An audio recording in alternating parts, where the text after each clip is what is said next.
सवर्ण और शूद्र ये दोनों हिंदू कैसे हो सकते हैं? आज मैं कुछ बातों को आपको बताना चाहता हूं और उन बातों को सुन और समझकर आप मुझे बताइए कि क्या स्वर्ण और शूद्र ये दोनों हिंदू हो सकते हैं।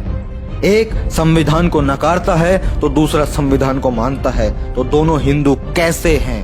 एक युद्ध में विश्वास करता है और दूसरा बुद्ध में विश्वास करता है, तो बताइए दोनों हिंदू कैसे हैं?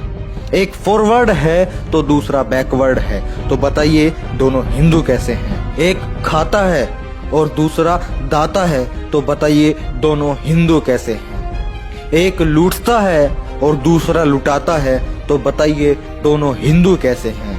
एक कमाता है और दूसरा गंवाता है, तो बताइए दोनों हिंदू कैसे हैं? एक का पोषण होता है और दूसरे का शोषण होता है, तो बताइए दोनों हिंदू कैसे हैं?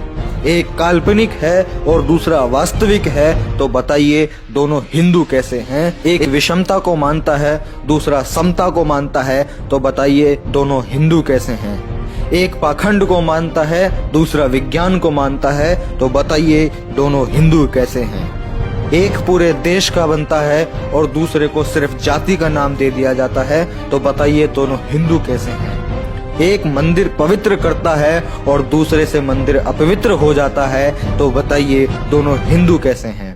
एक पूजने योग्य है और दूसरा पीटने योग्य है, तो बताइए मेरे भाई दोनों हिंदू कैसे हैं? एक को व्यवस्था में श्रेष्ठ समझा जाता है और वहीं दूसरे को व्यवस्था में नीच समझा जाता है, तो बताइए दोनों हिंदू कैसे हैं?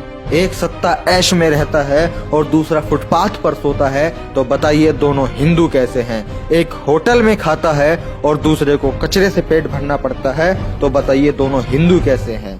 एक देश पर राज कर रहा है और दूसरा गटर साफ कर रहा है, तो बताओ मेरे भाइयों दोनों हिंदू कैसे हैं?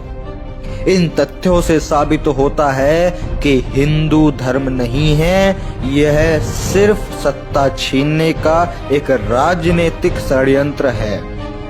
क्या आपने कभी सोचा है कि हिंदू धर्म के अंदर वर्ण है, वर्णों में फिर हम शूद्र हैं, फिर शूद्र के अंदर बहुत सारी जातियां हैं, फिर जातियों के अंदर भी क्रमिक ऊंच नीच है और ब्राह्मणों के आगे सभी लोग नीच हैं। अब आप ही मुझे बताइए, अब गर्व से कैसे कहें कि हम हिंदू हैं?